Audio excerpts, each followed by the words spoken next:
Hi guys, I'm gonna give you a tour on my Maxi Mixer 35 just here in the background, so come on and join me. Welcome on board. This is my boat. She's 35 feet long, or just over 10.5 meters, and the hull type is a fin keel with a spade rudder. The mast is keel stepped and the rig is a fractional 7/8 loop. The exact length of the boat is actually 34.6, but she is still called a 35. So in beam she's 3.25 meter, if I recall correctly, and displacement is 4,500 kilos. The iron ballast is 1,800 kilos in the keel, and the draft is about 1.85 meters. The jib is a hang-on foresail, which some might see as an old school compared to furling, but I like them. They are reliable, less prone to failure, and I can easily change sails depending on condition. Let's go up to the foredeck and see what we have here.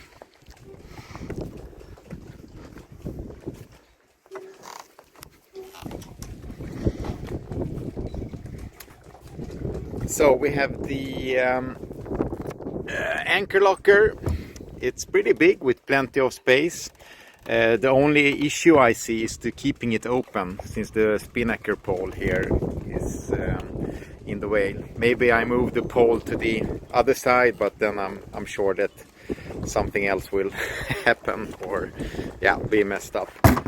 Oh, there you go, that's the problem. Next, here is the forward hatch, and right beside it I have my beloved air-only ventilator, which I just mounted a few weeks ago, and this has been a really big upgrade for sailing in rough weather. There is no leaks and lots of airflow, really. So these stanchions are all new. I replaced them this winter, and I must say that they look great. They are super shiny. And that's a huge improvement over what the previous owner had installed. On the mast, I have a cover, which is a zipper variant. Bear with me. Doing this with one hand isn't that easy.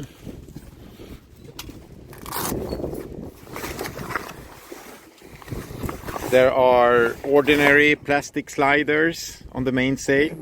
Actually, a few of them broke during a gale, which makes me really want to, I don't know if you can see them, to switch to proper sail cars. But honestly, the top fish on my list is new sails altogether.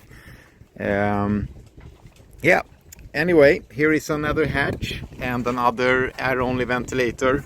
I really love this, and the spray hood is also fantastic. It gives plenty of protection in rough weather, and as you can see, it also serves as a drying spot for wet clothes. Looking from the other side here, it also shields the instruments. Normally I have the GPS in the center here. And plenty of space, and this is a really good spot to sit in when the autopilot is engaged and weather is a bit rough. The winches, well, they aren't the most modern, and I sometimes miss having self-tailing winches, but they still work well actually. All lines are led back to the cockpit, as you can see, and that makes sail handling a lot easier. The only exception is reefing. So with the current setup, I still need to go forward and hook the sail by the mast, but that's not a big issue really. The cockpit itself, I would say, is quite spacious, so you can seat 6 people comfortably, and even more if you want a cozy evening together with everyone. So I would say up to 8 people can sit here. I also have an attachment point for a table, which we can set here, but that's more for like a couple or maybe a family of 4. In the stern I have the swim platform. It's just big enough for 2 people side by side. The kids love sitting there. I also have the stair that you can just flip down into the water. Here is also the backstay adjuster for bending the mast. It goes all the way back like so. The fuel filler cap are found here. That's the red one. And then we have the freshwater filler right over there. And the waste tank is emptied here. There is actually a legal requirement to have that in Sweden, so we have that on our boat as well. Under the cockpit floor here lives the engine. It's a Nanny 330, which is also accessible from the inside of the boat. And the 2 lockers are actually quite spacious. And the aft storage space inside, it's huge. I mean, even Emily, my wife, can fit in there while doing work on the boat. And it's obviously similar on this side. A lot of fenders and other stuff in here. Yeah.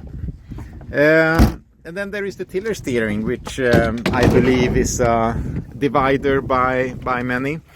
For me, it's a big deal.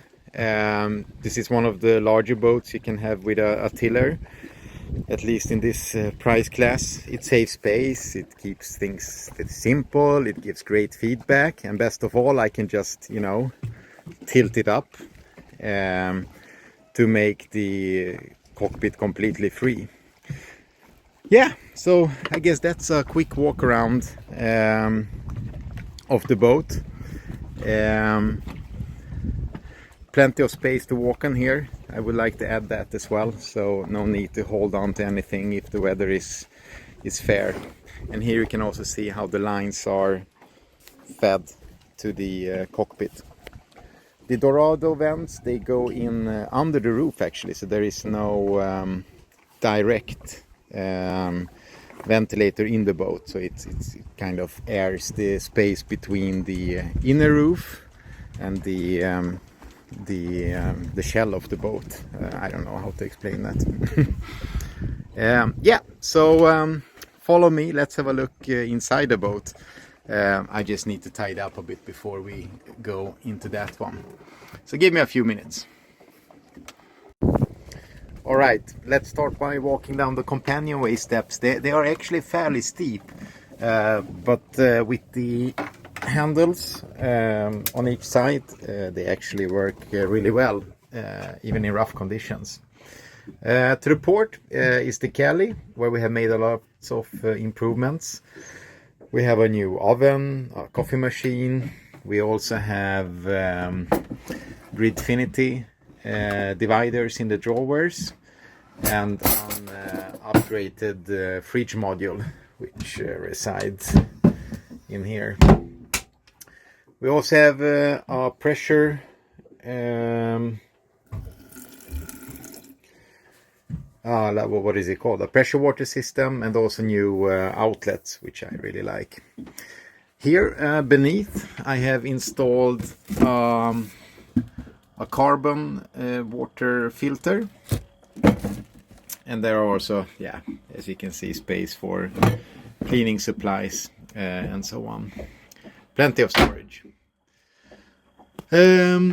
And this vent up here, it connects to the Dorado vents outside via channels between the inner and the outer roof. But one thing I want to mention is that visitors often compliment my quote-unquote the clever solution for paper wipes. But really, all I have done is to put the roll in a drawer and pull out the center through this hole here. It's very simple, but it works really well. Behind me are the extinguishers, and there is also a privacy screen and the kids' bunks will be in here.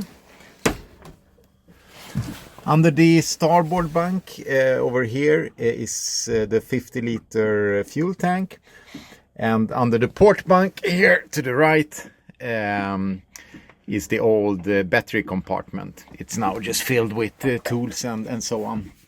You can also access the engine by removing that panel by finger screws.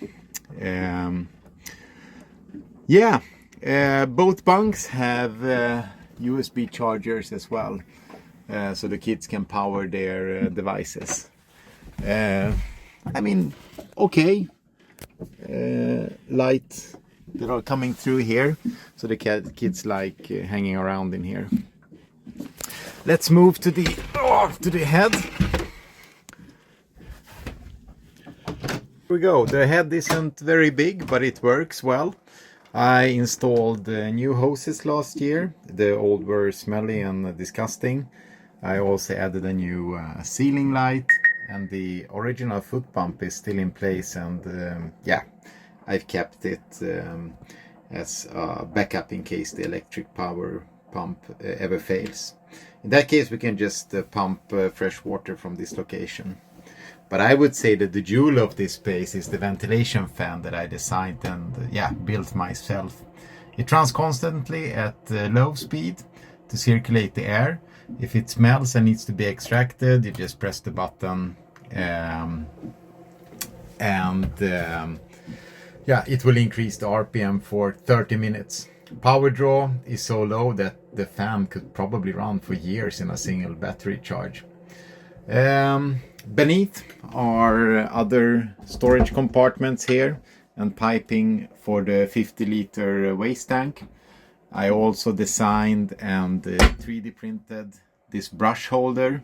It works perfectly with an ordinary dish brush. You can even download the design from my website, Redline Rig or Cults 3D. That's pretty much it, I think. Some storage over here, storage here, and view to the outside, obviously. It's a boat head. Let's move to the left here. These drawers here, they use Gridfinity dividers as well. And at the bottom here, you can access cabling and freshwater hoses. A good thing with 3D printing, by the way, are the stuff that you can 3D print and design. So this one I just downloaded and printed, and it's like a tool to open the freshwater cap and the fuel cap. Very convenient. Here's another one of my 3D printed designs. It's a VHF holder that keeps the radio secure in any weather. Maybe I should get a stationary VHF for emergency situations, but the handheld has actually served us pretty well so far. I also have a simple Android tablet that serves as a navigation screen when we are below. It also streams Spotify to the stereo that is equipped with Bluetooth. It's a Blaupunkt Madrid, if I recall correctly. There is also a 12-volt outlet here and a USB-C with power delivery that puts out about 65 watts here. It's great for, fast charging phones and obviously the laptop that I always have with me. And I must say the Victron battery monitor is brilliant. I can also monitor it from the tablet or any phone on board or a phone with a Bluetooth device. Let's move to the left here. The saloon table is very spacious. It seats up to 6 people comfortably by tilting up the table like that. And the center section also has storage like that. We keep drinks and food in here normally. Under the port side sofa is the upgraded battery compartment. So it has a 200 amp hour house battery. It's lithium and an AGM start battery. I also added a DC-DC charger, a 2000 watt inverter, and shore power charger. So compared to before, it's a huge upgrade, and I'm pretty pleased with how everything is working now. The mast comes through here, and as you can see, it's keel stepped. Underneath the sofa is another USB charger and an outlet which is connected to the inverter. I don't know if I mentioned it, but it's 2000 watts, so it's pretty okay. All lighting has been upgraded to LED, so I almost have no battery draw when I have the lights going here. And in the middle here, I have installed new lights as well. They have red light too for night sailing. I really like that. What I also like with the boat, which is not unique, but still I like it, is the handles on both sides. So when it's rough weather, they make moving around below deck much safe and, you know, a super lot easier than without these handles. So yeah, next boat I'm buying, if I'm buying a new one, will definitely have handles as well. Finally, have I forgotten about anything? Yeah, actually the speakers here, they are connected to the Bluetooth stereo. I really like it that way. Doesn't take up any space. Here is the library, game compartment. You get the point. Plenty of storage everywhere. Underneath the starboard bunk is the freshwater tank. It's 100 liters if I recall correctly. And finally, here is the forepeak bike. It's a great space with, you know, huge storage under the bed, 2 wardrobes on each side as well, and the door is foldable and can be easily closed as well, like so, for some privacy. The hatch above the bunk up here, yeah, that can be darkened by a thin wooden piece here. I really like that as well, because I want it dark when I sleep.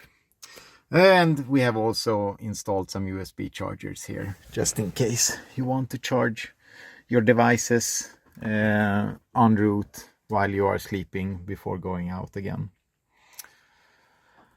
So yeah, I guess that concludes the interior tour. I hope you enjoyed it. And if you are curious to learn more about the boat, or yeah, the Maxi Mixer 35, or any of the custom upgrades that I have done, I have most certainly forgot a lot of stuff. Yeah, just ask me, drop a comment or send me a message, and I'll try to help. All right. Hope you had a good time watching this. Welcome back.